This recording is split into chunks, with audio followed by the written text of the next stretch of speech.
Two homes, same price, same town. But there's one that's gonna cost you $3,500 more every single year. And guess what? The listing won't tell you that.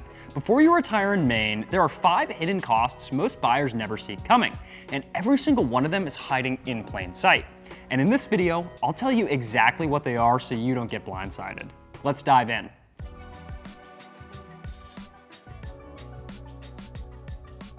Let me start with that one that gets people every time. Maine doesn't have one property tax rate. Every single town has its own mill rate, and the differences between towns here in Greater Portland are huge.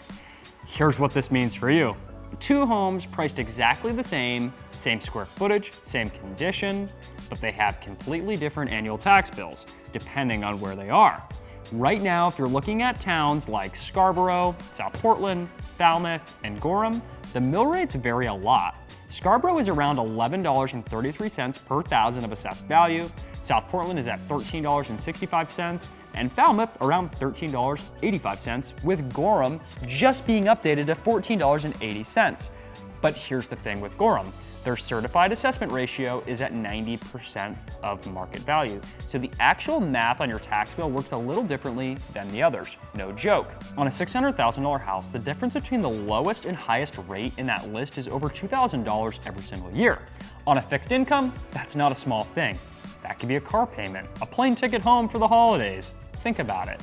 The other part that people don't realize is the difference between assessed value and market value. So it's also important to look at what the towns are going off of. Portland, for example, is going off of fair market value. So your taxes, even if you have a lower mill rate, will be higher. When we talk about insurance in a minute, you'll see the same thing with coastal flood zones and wind deductibles. More hidden costs that nobody's telling you about. Anyway, what this means for you is simple, but not critical.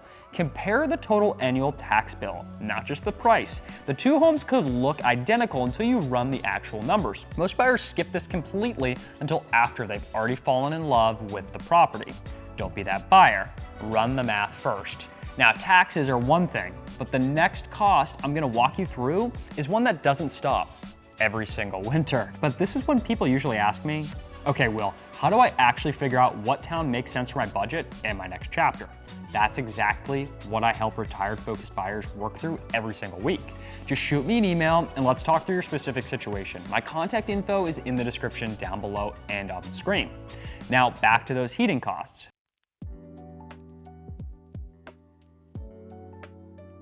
A lot of buyers look at Maine home prices and think you're getting a great deal compared to Boston or New York, and sometimes they are, until the first winter heating bill hits in February. Maine winters are long, really long. We're talking December through March, and not just put on a light jacket winter, but nor'easter, frozen pipes, heating systems running non-stop. And that means your annual heating budget depends a lot on the type of heating system in the house you're buying. Here's the reality.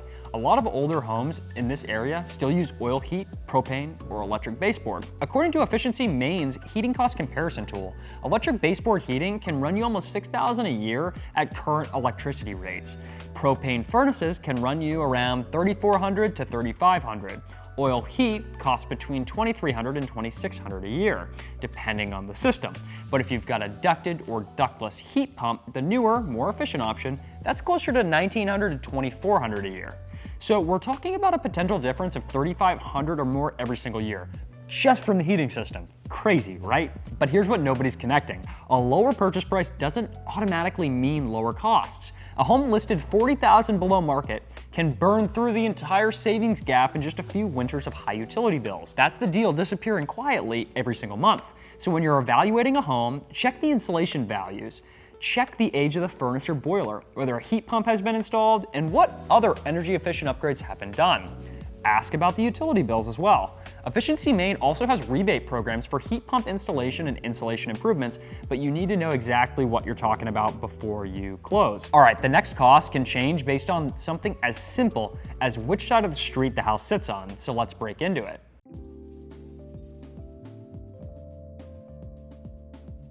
5 minutes from the water, that's all it takes to change your insurance costs in a big way, and most buyers have no idea until it's actually already under contract. In coastal towns like Scarborough and Cape Elizabeth, the closer you get to the ocean, the more your insurance costs can shift. FEMA's Risk Rating 2.0 system, which began rolling out in 2021, looks at each property flood risk based on things like elevation, how close it is to the coast, and how exposed it is in wind events. So yeah, two houses on the same street can have completely different flood insurance costs based on where they sit and how high they are.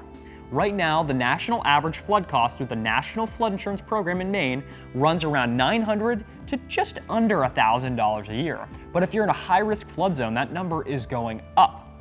And that's before we even talk about wind and hurricane deductibles on standard homeowners insurance policies.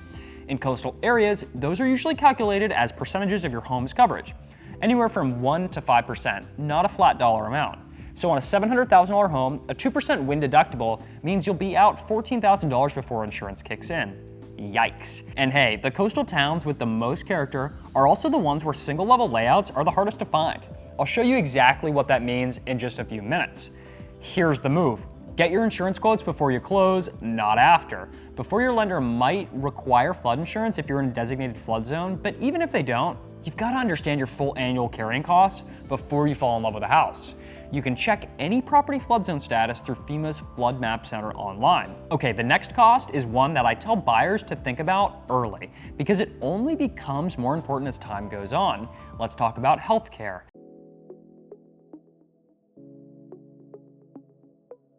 That drive that can take 20 minutes in August can turn into 50 minutes in January. And in a medical emergency, the difference is everything. Southern Maine has great medical infrastructure, especially in Portland. Maine Medical Center is a 900-bed level 1 trauma center. There's Northern Lights Mercy Hospital, and you've got a solid network of primary care, urgent care, and specialty practices throughout Greater Portland. That access is real and it's very valuable. But here's the thing, it's only valuable if you actually are close to it. If you're buying within 10 to 15 minutes of Portland, you're in great shape. You have easy access no matter the conditions. But if you're 45 minutes or more away from the city, winter driving is a whole different story when it comes to healthcare. A January nor'easter that dropped 18 inches overnight doesn't care about cardiology appointments. Roads close and driving conditions become seriously dangerous. And I see this every single day. Buyers who fall in love with a beautiful property 50 minutes outside the city, but don't account for the brutal winter conditions that can ruin a commute. Healthcare proximity becomes more important as you age, not less, because what feels manageable at 62 can feel like a whole different ballgame at 72 or 78. So when evaluating location, think about three things. The actual drive time in winter conditions, not summer, how close you are to hospital-level care for emergencies, and whether specialty care like cardiology, orthopedics, or oncology is within a reasonable distance. The towns closest to Portland, South Portland, Falmouth, Scarborough, and Cape Elizabeth check those boxes easily. The further out you go, the more carefully you need to weigh this one. Location gets you close to services, but the last thing I want to cover is whether the actual house itself holds up for you long-term. And this one really surprises people.